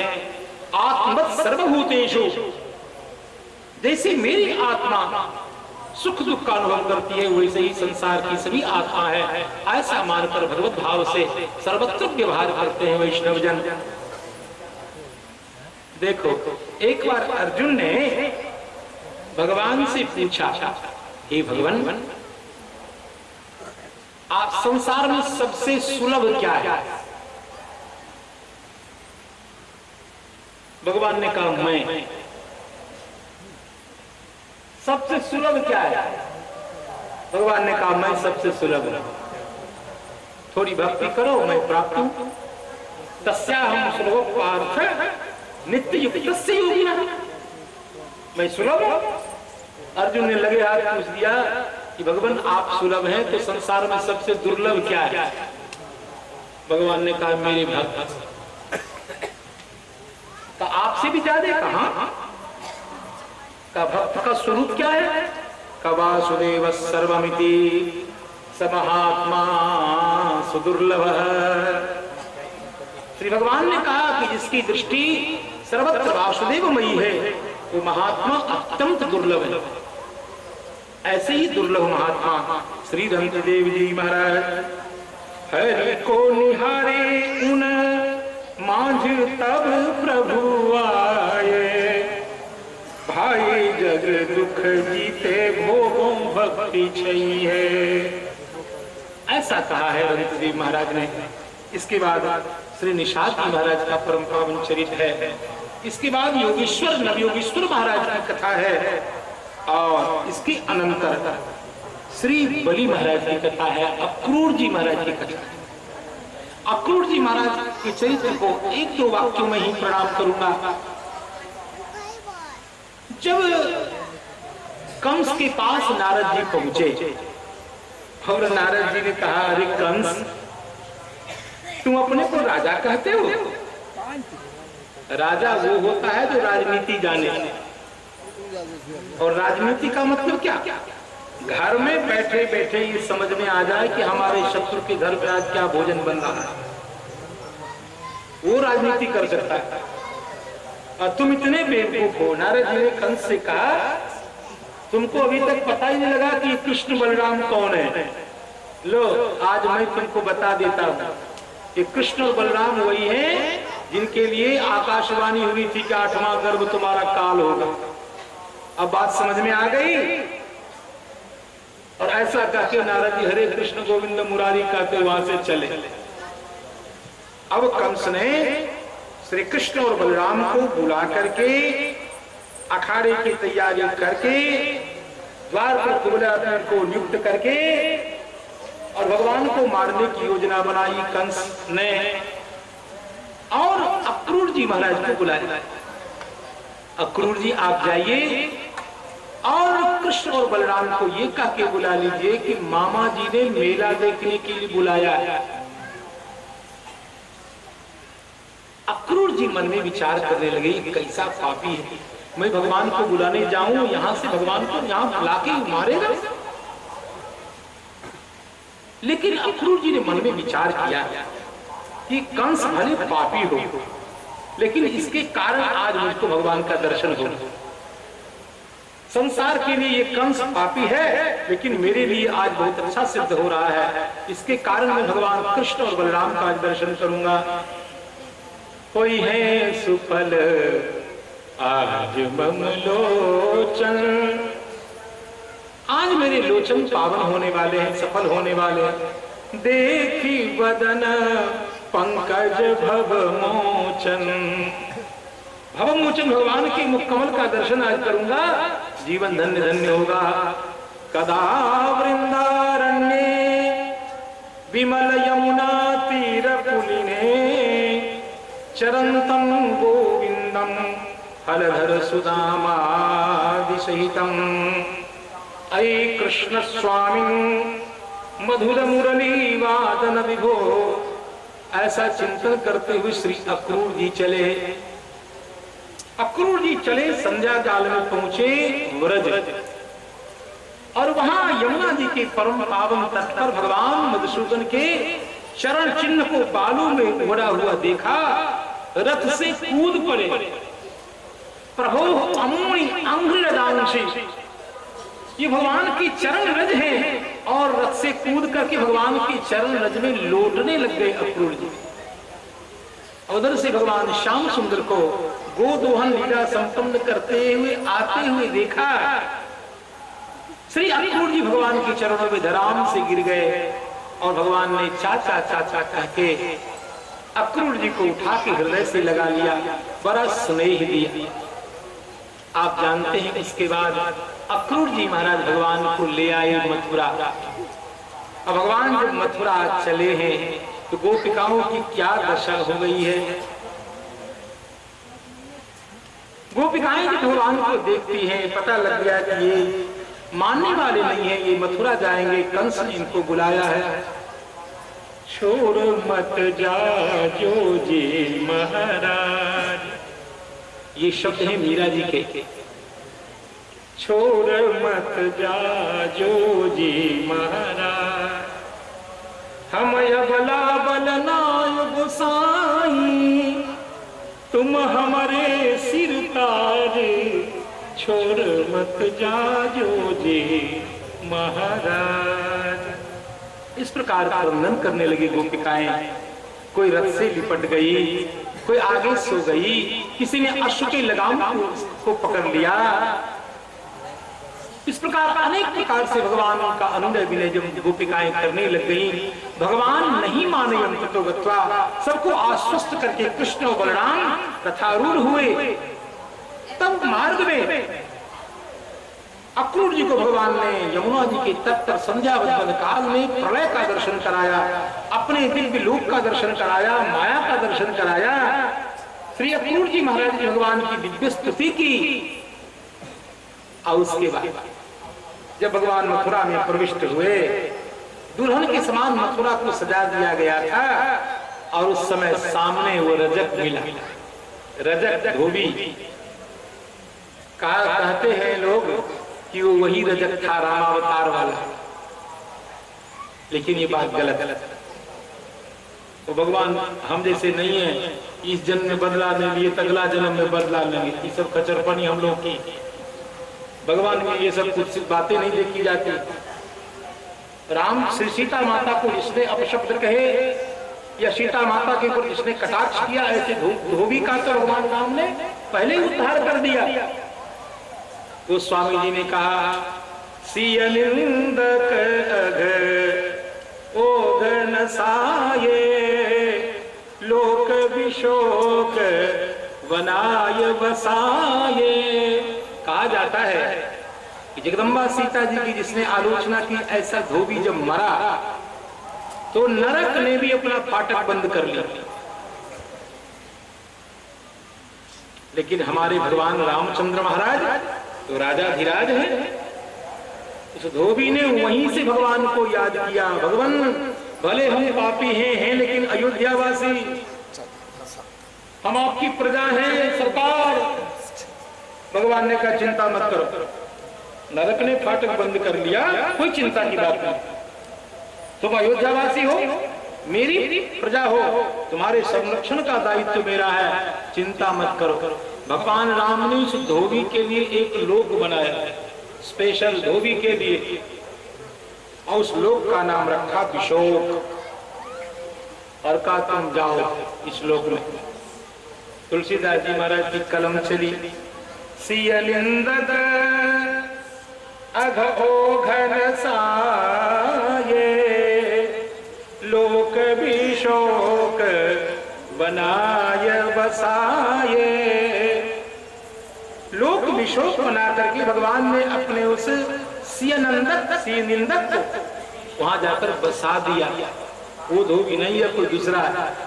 और आप जानते हैं जब भगवान ने वस्त्र की याचना की, अरे ग्वालियर हट, तो गोपो ने कहा कन्हैया जरा पूतना वाला हाथ दिखा दो। तो अब भगवान ने खींच के लगाया, चाटा कर दिया उद्धार। बोलो पतित पावन भगवान की। सामने मिला एक दर्जी का, भैया हम ननिहाल जा रहे हैं, वस्त्र लंबे लंबे हैं, छोटे बड़े हैं, तुम जरा काट छांट करके इसको ठीक कर दो। उस दर्जी ने भगवान के लिए ऐसा ही किया। भगवान ने उसको खूब वरदान दिया। सामने मिला है सुदामा नाम का माली, उसने भगवान को इत्र फुलेल से सजाया। भगवान ने उसको अचल भक्ति का प्रदान किया। कुछ दूर जाने पर एक चटक मटक करती हुई सैरंध्री मिल गई, ऊर्जा मिल गई। अब भगवान तो चटक मटक के ठाकुर हैं ही, उसके चटकीले मटकीले हाव भाव को देखकर भगवान देखकर मुस्कुराने लग गए। भगवान ने कहा, रे सैरंध्री कहाँ जा रही हो, तुम्हारे हाथ में क्या है? सैरंध्री ने कहा, हे श्याम सुंदर, मेरे हाथ में अंगराग है और मैं कंस की दासी हूँ, उसको लगाने जा रही हूँ।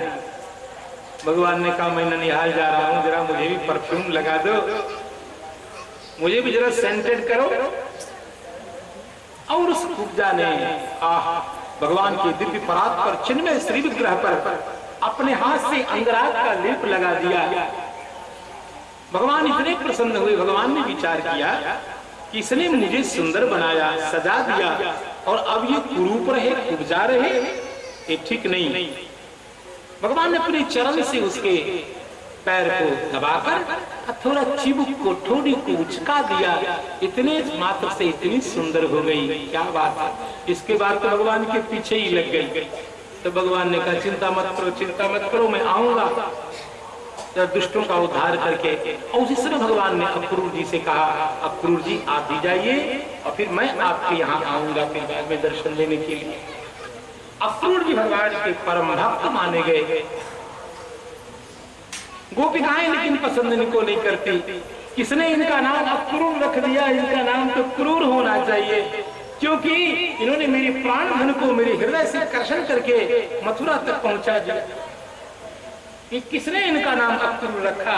ये तो क्रूर है, मेरे प्राण धन को मुझसे अलग करने वाले हैं।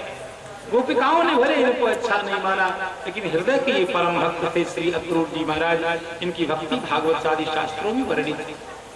श्री अक्रूर जी महाराज के चरित्र को प्रणाम करके हम आगे बढ़ते हैं। एक चरित्र है राजा बलि का। दियो सर्वसु करी अति अनुराग बलि, पागी गयो हिय प्रहलाद सुधियाइए। गुरु फरमावे नीति कही समझावे, बोल उर में न आवे केती भीति उपजाइए। कहो जोई कियो साचो भावपन लियो, अहो दियो डर हरिहु ने मति न चलाई है। रिझे प्रभु रहे द्वार भय बस हारी मानी, श्री शुक वखानी प्रीति रीति सोई गाई है। श्री प्रियादास जी भक्तमाल में कहते हैं, बलि महाराज भगवान के इतने बड़े भक्त हुए, इनकी संपत्ति को लेकर इंद्र को देने के लिए भगवान इनके लिए बामन बने और संसार को भगवान ने प्रेरणा दी, क्या भले कितने बड़े हो, लेकिन जब आप मांगने जाओगे तो आप अपने आप में छोटे हो जाओगे। ईश्वर भी जब याचना करने गया तो उनको बामन अंगुलगात करना पड़ा। तो भगवान याचक बन के राजा बलि के पास आए, यज्ञशाला में पहुंचे। भगवान के दिव्य तेज को देखकर राजा बलि ब्राह्मण समझ करके अर्घ्यम अर्घ्यम कह के उठे और अपनी यज्ञशाला में भगवान को पधराया। खूब सुंदर से भगवान का पूजन किया। ब्राह्मणों ने वेद मंत्र का पाठ किया, भगवान के चरण कमल का प्रक्षालन हुआ। खूब सुंदर स्तुति की गई भगवान बामन की। लेकिन राजा बलि ब्राह्मण समझ करके कहते हैं, हे ब्राह्मण देवता, आज मेरा भाग्योदय हो गया है। आपने अपने पदार्पण से मेरे यज्ञ को सफल कर दिया है। आपको देखकर ऐसा लगता है कि आप कुछ मांगने आए। त्वाम अर्थिनम विप्रसुतानुतर्कये, आपको देखकर लगता है कि आप कुछ मांगने आए। भगवान ने मन ही मन विचार किया, हाँ बात तो सही है। श्री भगवान ने कहा, राजा बलि ने कहा कि आपको क्या चाहिए?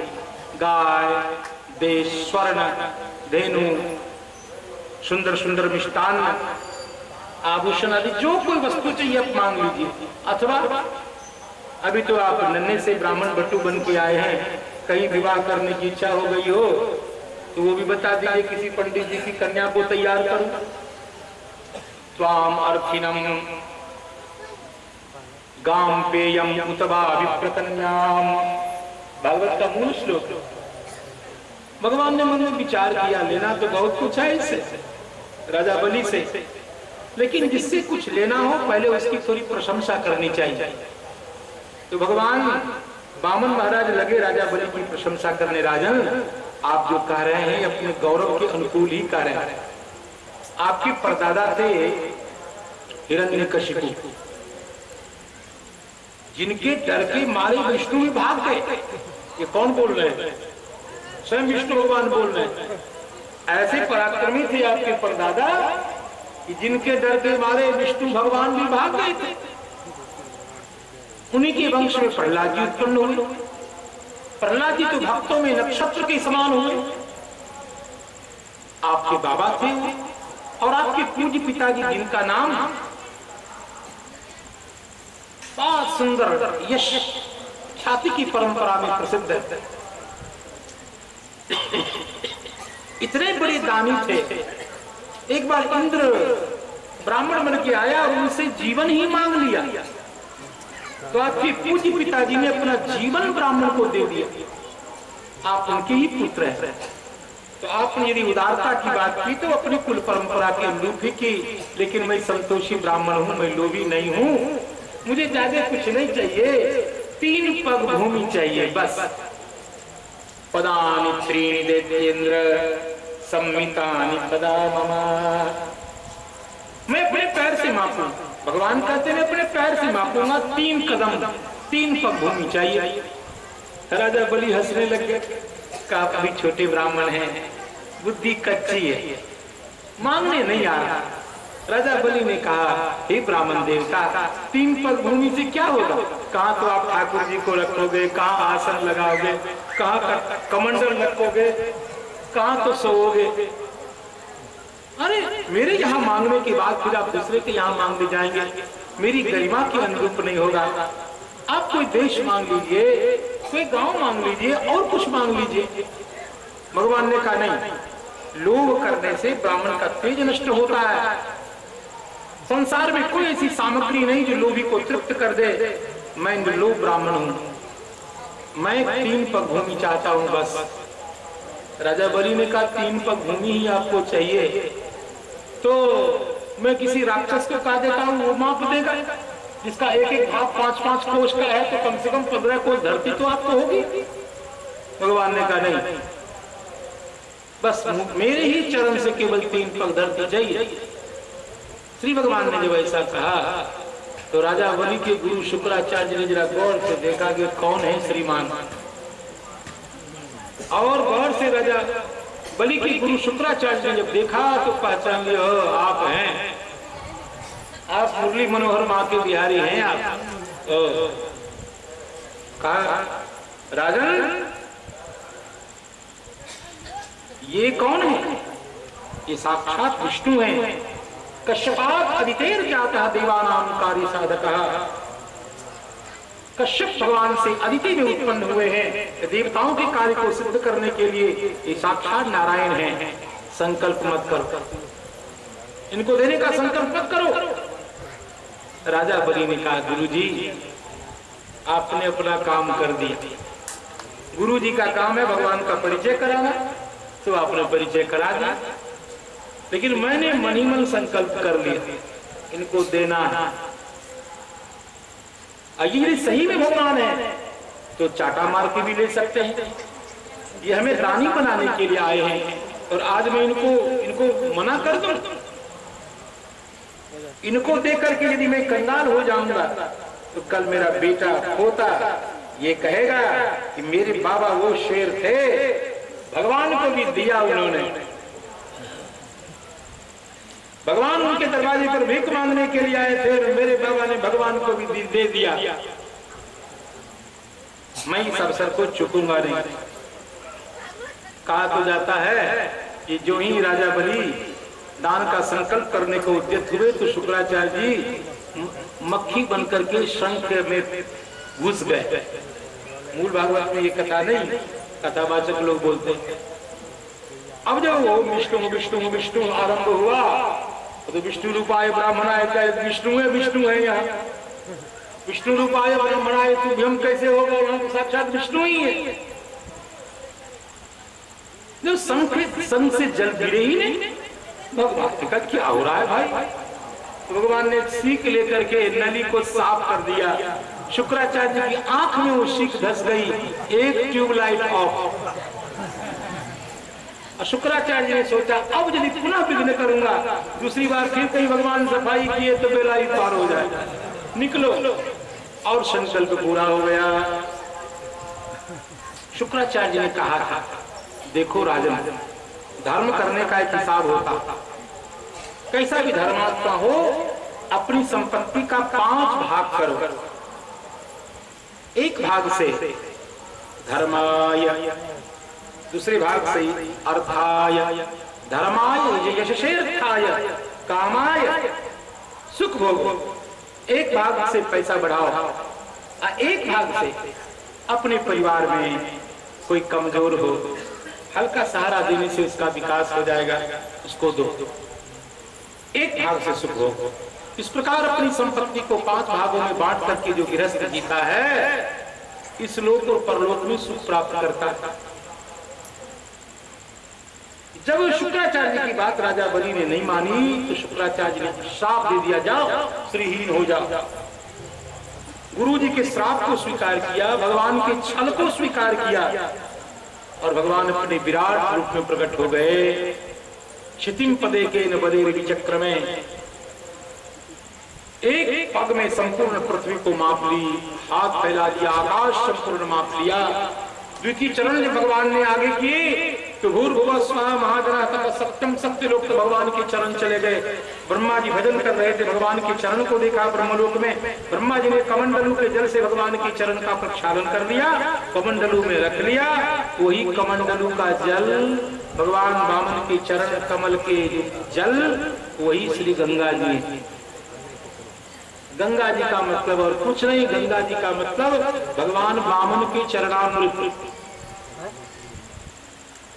वही अंडकटा के माध्यम से श्री गंगा माता भारत भुवन को पावन करते हुए बहती है। भगवान ने कहा कि राजन, तुम्हारी सारी समृद्धि 2 पद के अंतर्गत भी नहीं समाई। मेरे चरण ब्रह्मलोक तक चले गए थे दूसरे, इसलिए अब तृतीय उपकल्पय 3 पद देने का संकल्प किया। तीसरे की व्यवस्था करो, अन्यथा नरक जाने के लिए तैयार हो जाओ। गरुड़ जी से कहा इसको बांध दीजिए। और उस समय प्रहलाद जी महाराज कूद पड़े। श्री विंध्यावली रानी आई। विंध्यावली रानी ने समझाया, राजन बड़े अभिमान से आप कह रहे थे, आप मांगिए मैं दूंगा दूंगा। अरे सारी संपत्ति भगवान की है, आप देने वाले कौन है? समझाया विंध्यावली रानी ने। और तब राजा बलि को भान हुआ, कहा भगवान मुझसे बहुत बड़ी गलती हो गई, लीजिए भगवान आपसे एक प्रार्थना, आप बताइए कि देह सामग्री बड़ी होती है कि दान बड़ा होता है? देह सामग्री दानी के अधीन होती है, इसलिए दानी बड़ा होता है। आपको मैंने अपनी सारी संपत्ति दे दी है, मैं तो बाकी हूं, मैं बाकी हूं। आप ऐसा करिए, अपने तृतीय चरण को मेरे मस्तक के ऊपर रखिए, मुझे भी माफ लीजिए, मुझे भी स्वीकार कर लीजिए, मैं भी आपका समर्पण करता हूं। भगवान 3 पग भूमि क्यों मांगते हैं? तन मन धन। राजा बलि ने अपना तो दिया लेकिन अपने को नहीं दिया। ममता का परित्याग किया लेकिन अहंता का परित्याग नहीं किया।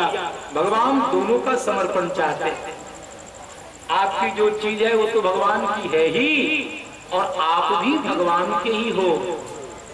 हम क्या करते हैं, अपनी चीज तो भगवान को देते हैं, स्वयं को बचा लेते हैं। राजा बलि की चरित्र से प्रेरणा मिलती है कि भगवान को अपना सर्वस्व अर्पित करो, स्वयं भी अपने आप को अर्पित करो। ममनाथ यदस्ति योऽस्म्यहम् सकलम तत्थितवैव माधव नियत स्वमिति प्रबुद्धधीहि अथवा किं समर्पयामि ते। राजा बलि ने जो ही भगवान के चरणों में अपने मस्तक को झुकाया, भगवान वामन ने राजा बलि के मस्तक पर पाद कमल को स्थापित किया। इतने प्रसन्न हुए प्रहलाद जी महाराज, वैकुंठ से कूद पड़े, शाबाश पोता। भगवान नरहरि जब प्रसन्न हुए तो मेरे मस्तक पर उन्होंने कर कमल को स्थापित किया था, तुम मुझसे आगे निकल गए। भगवान हरि ने तुम्हारे मस्तक पर अपने चरण कमल को स्थापित करके स्वीकार किया। उसके बाद आप जानते, तब भगवान प्रसन्न हो गए। ब्रह्मा जी ने कहा भगवान आप इतने कठोर मत बनिए, राजा बलि को अपने पास में बांध रखा है, सब कुछ लेने के बाद इतना दंड क्यों? तो भगवान ने कहा आपको मेरी कठोरता दिखाई देती? मैं जानता हूं कि राजा बलि ये कह सकते थे कि भगवान आपने जिस रूप में संकल्प किया उसी रूप में ना पिए, मैंने अपने भक्त के साथ धोखा किया। गुरु जी के समझाने के बाद भी इसने गुरु जी की बात न मानी और गुरु जी ने श्राप दिया, उस श्राप को भी ये भक्त सह लिया और फिर भी ये अपने धर्म से नहीं बिगाड़ा। राजा बलि जाओ, तुम सुतल लोक के बनोगे राजा, और अब मेरी कृपा का दर्शन करो। तुम जिस राज्य के राजा बनोगे उस राज्य के दरबान के रूप में मैं रहूंगा और मैं तुम्हारे दरवाजे पर गदा लेकर के सेवक के समान खड़ा रहूंगा। ये भगवान वामन वर्ग में प्रस्तुत करते हैं। ऐसे राजा बलि की कथा है, आप जानते हैं वो कथा। भगवान बन गए द्वारपाल, राजा बलि के द्वार पर नौकर के समान गदा पानी होकर भगवान स्वयं आदि नारायण परमात्मा अवस्थित रहे राजा बलि के दरवाजे पर। समर्पण भक्ति का फल है ये। कहा जाता है कि लक्ष्मी माता जब बहुत दिन तक भगवान को नहीं देखी, कहाँ गए हैं आजकल, कहाँ गए, तो नारद जी तो परम रसिक महात्मा है। नारद जी ने कहा माता जी आजकल छटपटा रही है, क्या बात है? माता जी ने कहा आजकल प्रभु नहीं दिख रहे हैं। नारद जी ने कहा ज्वाइन किए हैं नौकरी। कहा सुतल लोक में राजा बलि के दरबान बने हुए, जाइए भेंट करिए।